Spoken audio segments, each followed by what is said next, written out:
Now we end the first session and start the open discussions. One question to every speaker.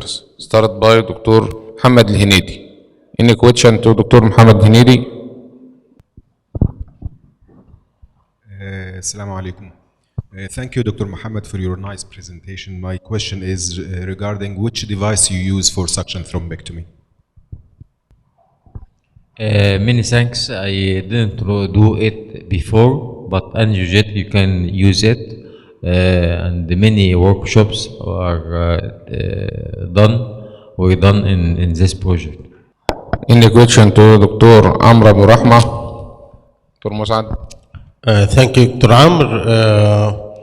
You are touching a very hot topic, which we all are involved in the use of the wax in the new era of anticoagulation. I wonder, do you have a cut-off line for patients with obesity or morbid obesity? When you could say, yes, this patient I will use the wax and this patient I wouldn't use. The other thing is about the use of dabigatran in gastric resection surgery. I think we have to highlight the point that dabigatran cannot be used through a nasogastric suction. This is very important. Can't be used at all, because it forms unstable solution. If you put it in whatever the suspension, it is unstable, so it cannot be given through a nasogastric suction. And another part of your lecture was the triple antiphospholipid syndrome. What about single antibody or two antibody? Would you push the patient toward using the wax, or you still conservative for such a patient just for fear that the patient may have a recurrence or fulmination of the process? Many thanks, Dr. Moshat, for your question and your comment. As regard the nasogastric tubes, I think dabigatran and also edoxaban are not approved to be used through a feeding nasogastric tube, not only dabigatran. But for apixaban and rivaroxaban, they can be used through nasogastric tube, but the position you should deliver the drug in the stomach or just proximal to the stomach to be effective. As regard the use of the wax in bariatric surgery, the only approved drug to be used after bariatric surgery is low molecular weight heparin. But there is no studies about the use of the wax. Maybe in the future we find some studies, but till now, all the guidelines recommend using low molecular weight heparin over the use of the wax.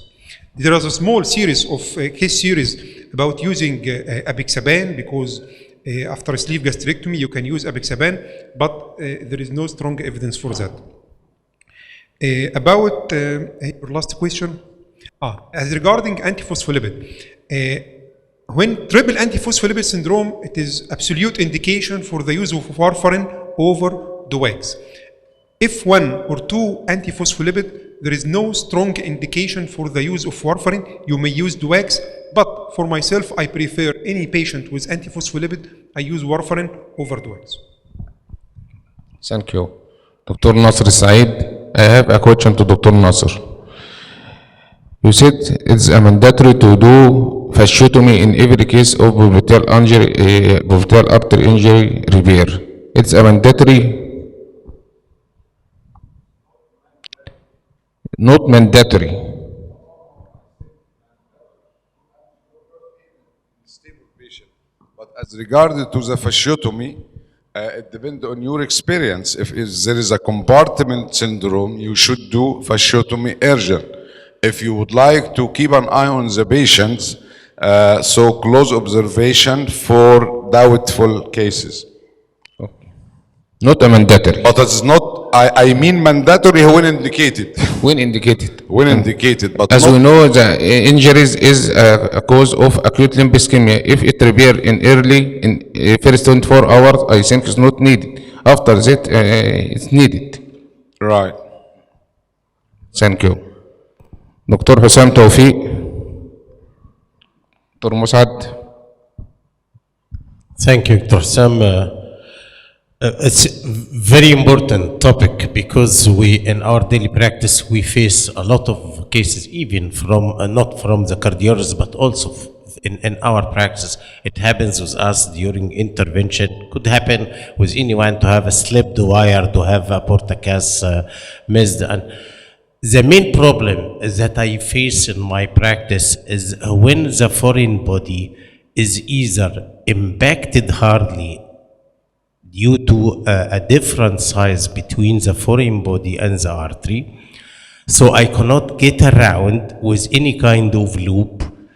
And the other thing is when it is lasting for a long time and it has a smooth surface of both thrombus and fibrin, that will not allow you to get below the foreign body. So it happened with me with a kind of plug for ASCD that migrated into the aorta, and I can't get around because it was impacted in the aorta at the level of the superior mesenteric artery. And another case with a portacas that migrated into the right atrium, and I can't get below this end of the case. So I had some few tricks to do. What's your tricks? If you cannot get below the foreign body with the loop, what you will do? Firstly, the snare must be smaller than the artery or just equal to the artery to be inside. Number two, must be the operator can handle the right angle of the snare to catch or to position it around the foreign body, not to be more migrating or slipped or re-slipped to another smaller vessel and you cannot reach it. Number three, the last slide, which we didn't read it. Everyone must do his job. The radiologist must do his job. The cardiologist must working here, not here. The cardiothoracic must to know an idea about the sternotomy and how to open the right atrium and to catch it.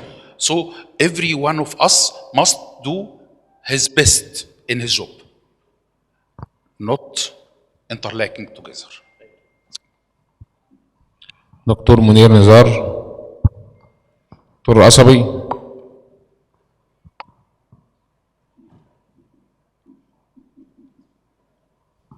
Professor Nazal, thank you very much for the great case. Just for my own learning, can I ask you, when you cut the graft, did you impact it against the top or the bottom part of the gutter in the firing mechanism?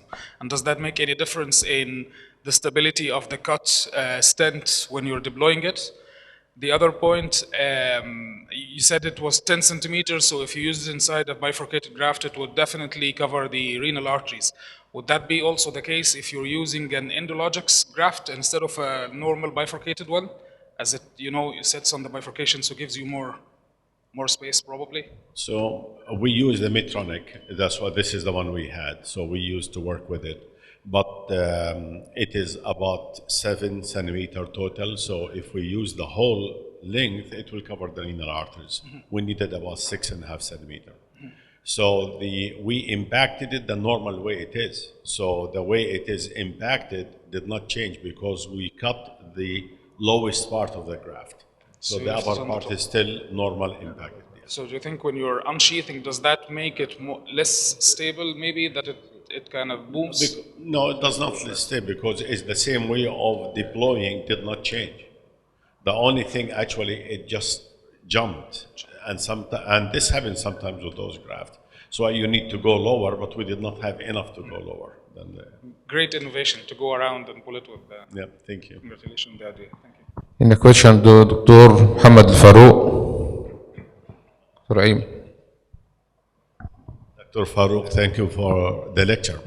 My question to you, it is much more expensive to do that, and you said $1 million, but running it also, it's a lot of work. What about in areas where there is a problem with training in remote areas? Do you think this can be used?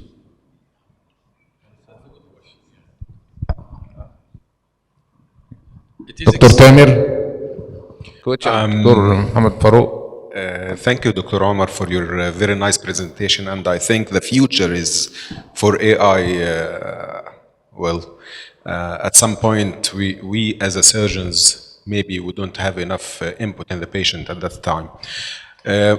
My real question is, are we ready in Egypt to use this artificial intelligence? That's a very good question. Let me take Professor Munir Nazal question. Regarding it, the cost is very high. It's true. All new technology come with a higher cost, but it will come down. Definitely with microchip development. Secondly, would it help us in remote area? No question about it. You can give a lot of teaching and even direct the hand and even help a patient as well. And now in China, they have a robotic surgeon. Because they have a 5G, so the amount of bleeder you get it within seconds. So you can actually operate, do cholecystectomy, appendectomy on the far side. NASA in United States have prepared a team. If someone of the astronaut have appendectomy, they will do it in space. And this is all robotic because you don't have surgeon down there. Regarding your great question, I'm very sorry, I'm just following order. Regarding your great question, are we ready? Unfortunately not.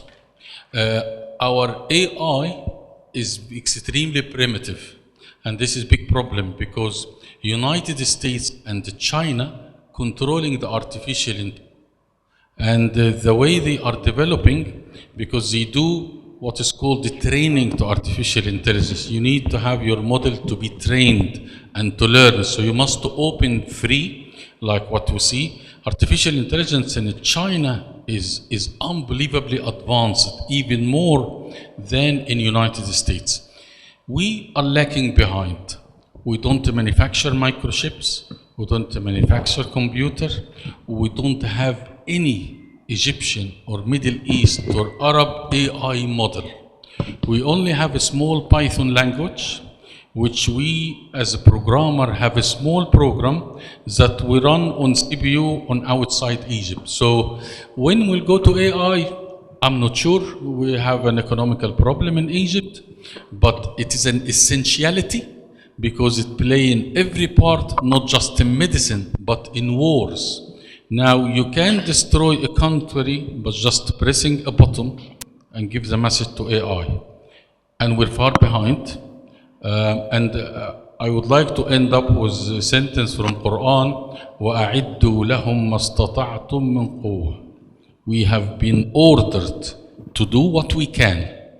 AI is one of our capability, because now you can do artificial intelligence programming on super CPU free of charge. You can do programming free of charge, and I hope me with the Egyptian Vascular Club to make a program to learn every vascular surgeon how to do artificial intelligence programming, because it's easy, it's free, and it will have a good impact on our region. So thank you for a good question. Thank you. This is a great question. Omar, can Shall I answer the question? اوكي دكتور ناصر. اوكي اكيد دكتور ناصر. اوكي.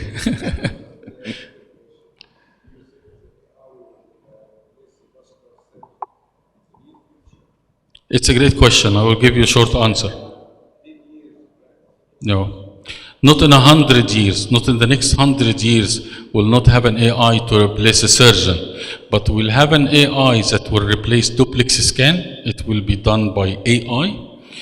Basic surgical procedure will be done by AI under supervision, but the amount of technology we have in AI will not within 100 years replace vascular surgeon, because I know the capability of AI. At the moment it's very primitive, extremely primitive to a human decision making.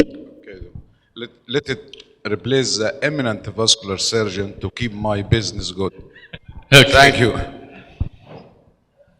Thank you to everyone. Now we arrived to the end of the first session today and the 8th session in the conference, and the start of the second session today, and with the chairpersons, دكتور محمد القصبي، دكتور سعيد الملاح، دكتور خالد عبد العال، دكتور سامح مصطفى، دكتور شريف عمر.